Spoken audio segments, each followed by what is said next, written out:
Hello, BookTube. I saw a wonderfully thought-provoking tag earlier today on the channel to Reader It May Concern. A BookTube channel that I used to hate, and then he made a video praising me, and now, of course, I love him. But it's a wonderful video that he made in conjunction with Prose and Petticoats, which was a BookTube channel I didn't know about. I'll leave links to both of them down below. And it's all about reading. It's exactly the kind of thing I love to learn about the rest of you. It's the Read Smart tag, and I hope that you all do this so that I can poke my way into your personal habits. The only problem is he tagged me in this tag and called me a deep reader, which I must say, much as I appreciate the compliment, it's not true. I'm not a deep reader. Instead, what I am is someone who tries as often as he can to invite deep readers over for wine and calzones and get them tipsy. But I'll take the compliment. I'll take it if I can get it. I'm certainly an energetic reader.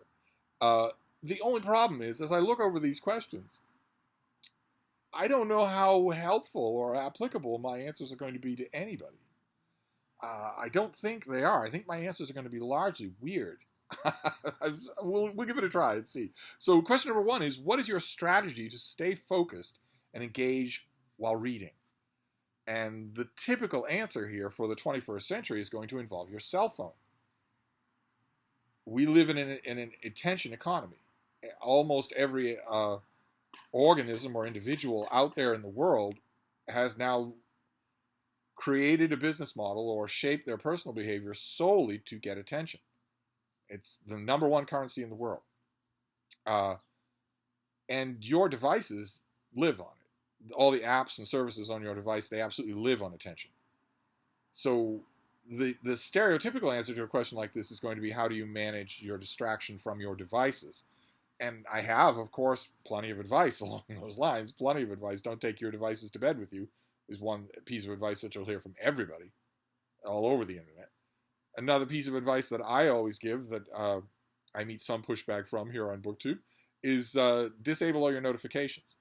Go into the settings on all of your electronics and disable notifications for everything. You're not important. No one's going to need to get you at a minute's notice. So disable all your notifications. Your machine should never be pinging you or thrumming or vibrating. It should never be trying to get your attention. Never. While you're at it, in the settings of all of your devices, you should also disable all of your location services and all of your digital butlers, all of your listening devices. Disable them all and destroy the devices that are actually up on the refrigerator or up on a shelf. Take them off the shelf and destroy them. Don't just throw them away. And certainly don't just put them in a closet. They're still listening and scanning your home, even in a closet, even when they're off, even when they appear to have no power. They are still scanning your home. Destroy them with a hammer. If you put safety goggles on little kids, you could have them join in, have them help you. Destroy it with a hammer. Smash it into tiny pieces and bury the pieces or throw away the pieces in separate bags. Don't put all the pieces in one bag. Put the pieces in separate bags and throw them away. Get them as far away from your house as possible. You can do all of that. But while you're in your settings, at least turn off all your notifications. Your device should not be trying to get your attention. But that's the YouTube answer. That's not my answer. The question is, what is your strategy to stay focused? And I don't have a strategy. I don't have a strategy. I snap into focus when I read. I love reading, just deeply, passionately. There's nothing non-dog related that I love more. So I don't have a strategy. I don't need to worry about it. It's never an issue. So we'll move on to question number two, but I'm not going to be any more helpful there, I'm sure. Question number two is, how does your environment influence your focus, and what can you do to optimize it? Again, focus is a muscle. Your brain is a muscle. It's 100% entirely under your control. Some people in the 21st century, hearing a sentence like that, may start immediately to talk about where on whatever spectrum their neurodiversity lies. And my response to that is, you're not neurodiverse. All of that is fake. Your brain is a muscle. It's under your control. Completely under your control. End of story. So all the rest of it, everything that you're going to say after that point, is you trying to offshore responsibility for your own actions. That didn't sit well with us in the 20th century or the 19th century or the 18th century. Just because it has become absolutely protected by law in the 21st century does not make it any more acceptable. You shouldn't offshore responsibility for your own actions or your own inactions. Your brain is a muscle. You train it to do what you want it to do. If you don't train it to do what you want it to do and you still expect it to do that anyway, you're delusional. It's only going to do what you train it to do. Okay? In the same sense that you wouldn't roll off the couch, brush off the Dorito chip crumbs from your shirt, and expect to run a marathon. You wouldn't expect to do that. You would realize that you need to train your body to do that. Same thing with your brain. It's the same thing. So, in terms of this question, the YouTube answer would be that you should just train yourself to pay attention. It'll be halting steps at first because you have been distracted your entire life. If you're under the age of 25, you have been distracted your entire life. You have never known what actual paying attention feels like. You've never done it. Which is amazing to me to think of, but you have never done it. If you're under the age of 25, you do not understand the concept of privacy. And you do not understand the action of paying attention. You simply don't. It's not that you know what they are and you don't do them. It's that you don't know what they are. You've never experienced either one of them. You would just need to change that on your own. And since you've never done it, the steps to change that would be very baby steps. But that's the YouTube answer. My own answer on the subject is no more helpful than my first answer was, which is that when I am reading, my concentration is unbelievably tight. It is almost entirely wholly focused on the book in front of me, to the point where I've been out to meet with friends. I'm sitting there on a bench waiting for their train to pull in or whatnot. Their train pulls in. They walk up saying hi the whole time. They stand there saying hi and talking. And I'm just constantly reading. Don't even notice that the train came in. It's to the point where they have to do this in front, put their hand between me and the page to get my attention. That in my life, that has happened so many times. Once I am locked into a book, the only thing that will pull me out of it is the need of a dog. Not the need of a friend, but the need of a dog. If a dog needs me, well, I'm tuned to that on a deeper level than any reading could be. But anything other than that, my attention is completely lock solid. And it stays lock solid because I was taught that your brain is a muscle. All aspects of your brain, it's a muscle. All of it is. So if you work it, if you train it, it will get stronger. So I'm no help here. We'll move on to question 3. See if I can be of more help there. What methods do you use to retain and recall information from what you've read? The unhelpful answer here would be for me to say that I don't use any methods. That I'm blessed with a good recall. But of course, that's not true, right? That would be a contradiction of what I just said. You know, your recall is also something you can train to get better at in a whole bunch of different ways. The way that I have found most useful for myself is to immediately interweb what I'm reading with everything else that I'm reading. Connect it to everything else that I'm reading, and make it an organic whole. Make it a part of a web of all the other stuff that you've read. If it's in isolation, then it's all by itself, and it's more easy to drop it. It's more easy for it to get dropped. I'm trying to think of an example here. Well, picture a TV show maybe that you really like that has a big cast of characters. Probably you are interwebbing those characters in order to recall them all. The standout characters, the big signature characters, you won't have any trouble remembering. The others, you're probably bootstrapping one to the other to help you remember them all. Same thing with books. Same thing with what I read. I don't know that I'm describing it right, but usually when I read something, I start sticking it to other things that I've read. And that helps a lot for me to recall the details, because all of a sudden it's not in isolation. It's in dialogue with everything else that I've read. And question number 4 is, how do you approach difficult or challenging material? Again, there's a helpful answer and a non-helpful answer, a snotty answer and a non-snotty answer. The snotty answer would be that no material is challenging. They're just books. After all, they're just books. Having a tumor in your abdomen, that's challenging. Having a tumor in the abdomen of someone you love, that's challenging. Books, not so much. But I know what the question means.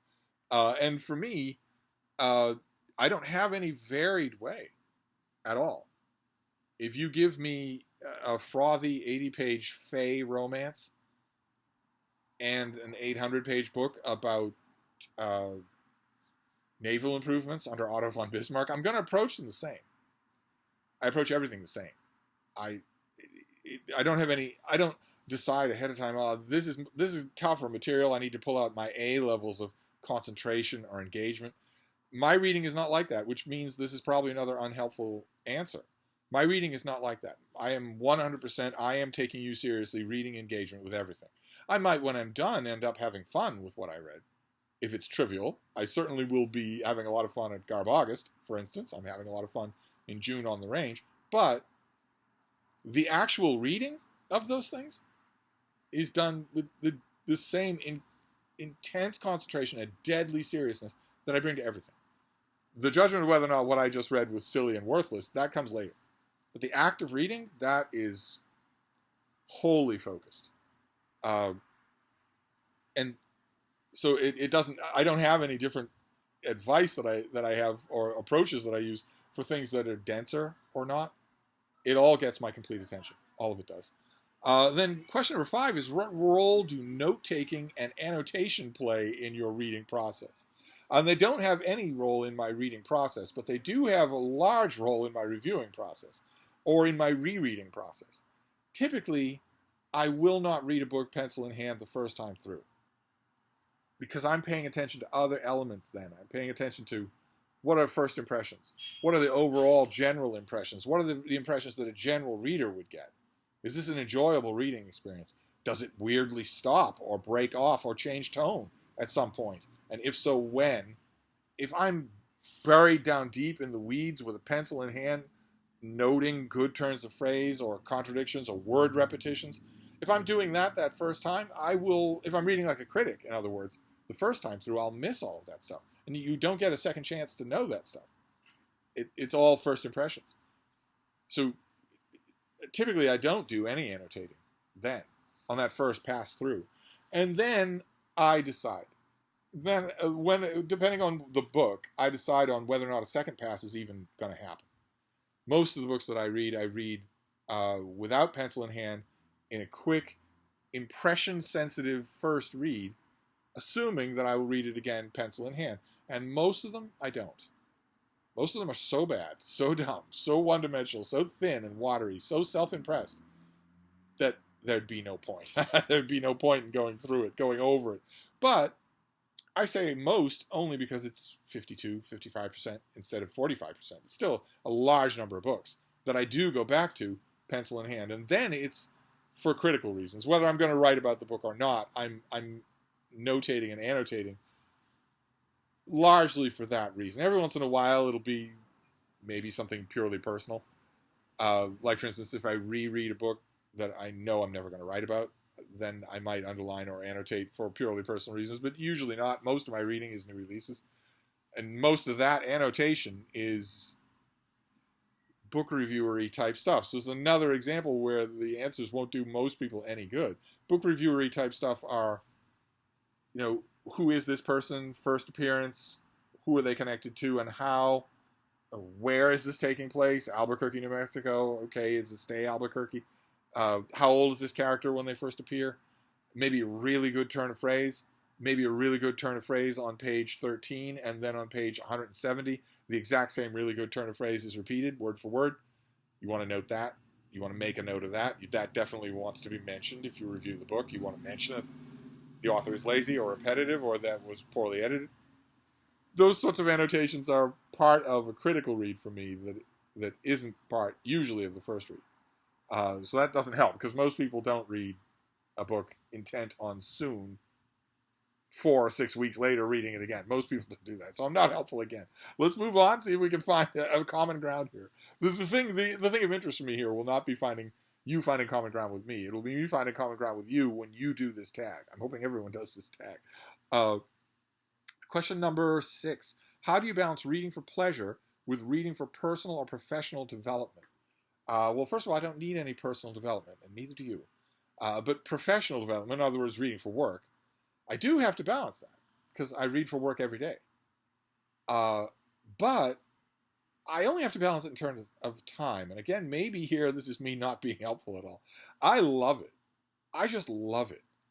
even when the book is going to be crappy, even when I can sense ahead of time that the book is going to be crappy, that it's going to be some business motivational book that just plain lies to you, just confidently tells lies from beginning to end. That the thing you dream about most is the thing you will become. An obvious lie. That is an obvious lie. Business motivation type crap, they say that stuff as if it's holy writ from God. Or personal motivation things like you are the sum of the 5 people you spend the most time with. An obvious lie. Obviously not true. And yet, or whether or not it's a religious memoir about a Nigerian pastor who was defrocked for horrible behavior. Never mentions that in his personal bio. You have to go looking for that online. But he thinks he talks to Jesus in the bathtub every week. Even when I know going in that the book is going to be like that it's going to be that kind of book, I don't know. Maybe I'm just sappy, or maybe I have a screw loose somewhere. But to me, the sheer thrill of starting a new book, any new book, and seeing what's there. This is an author who is laying themselves bare on the page. They've worked hard to do this. Even a crappy book is a product of a huge amount of hard work. They've worked hard to do this in order to engage in one half of this incredibly weird feat of telepathy, of personal communication. They're not saying these things to you. You're saying these things from them to yourself in your own mind in private, in scenes they don't even imagine. Maybe I'm just a sap. Maybe I find that process so incredible. That process is so amazing that, well, those of you who watched this channel for a long time will remember when I did a tag about reading with my friend Deb. And when we got to the question about what kinds of things you each read, Deb sort of scornfully said, Steve will read anything. And that's true. That's absolutely true. I'll not only read anything, but you have me as an author. Until you start to do things wrong, you have me as an author. And most writers, especially most writers in the 21st century, they're going to start to do things wrong right away, including in the book that I read just last week, in the title. A typo in the title. And most of them, even if they get past the first few chapters, are still going to stumble and fall flat on their face. But you have me until you do that. I just love that. So to me, I can honestly say there is no professional reading, even though I read a book a day for work. Even though I do that, I still don't consider it professional, not in the sense that's being described here as somehow different or the opposite of pleasure. It's all pleasure for me. Certainly unless I'm rereading a book that I know I love in every jot and tittle, if I'm rereading a book that I haven't read in 20 or 30 years, I can hate it. I can see all sorts of things to hate, find all sorts of new things to hate in it. But unless I'm doing something like that, they're all the same to me. New releases, upcoming books, workbooks that from the indie world that I don't know anything about, I'm going into them all with just childlike wonder. Until it changes, it's childlike wonder. So that doesn't help. That doesn't help either. Although that particular answer doesn't help in a different kind of way than the unhelpful answers to the other questions. Because you should also go into books that way. You should not read cynically. In about 10 minutes, you're going to be dead. So you don't have time to read cynically. You shouldn't do that. But anyway, let's see here. Question number 7 is, what is the importance of setting reading goals? Again, I'm not going to be helpful at all here. I'm not goal-driven. I know a lot of you are. I've emailed for years with a lot of you who are very goal-driven. And you get good results from it. It makes you feel good to knock things off a list. I'm not at all. Maybe in a broader sense, I know what my broadest goal is for reading. I want to read the new releases in the American book market in the 15 or 16 genres that interest me. That's an impossible goal. And the goal I have is to get as close to that impossible goal as possible. I console myself every year when the year is over. My numbers right now this year are very good. But I console myself every year. Every year I fall well short. It's 200,000 books that we're talking about. There's no way that anyone can get to 200,000 books. Every year I console myself by saying that I got closer than anyone on earth. It's a dumb thing to get close to. It's a dumb goal. And I don't think many people share it. But I get closer than anybody. I don't come anywhere near doing it, but I get closer than anybody. But that broader goal, that is not the goal that moves me from book to book. From book to book, it's the thing I just talked about. Childlike wonder. I open a book no matter what, no matter how unpromising it looks. I open a book and say, all right, I'm letting you inside my mind. I'm letting you inside my mind. What are we going to talk about? How is this communion going to happen? You're on the driver's seat. You're at one end of it. So,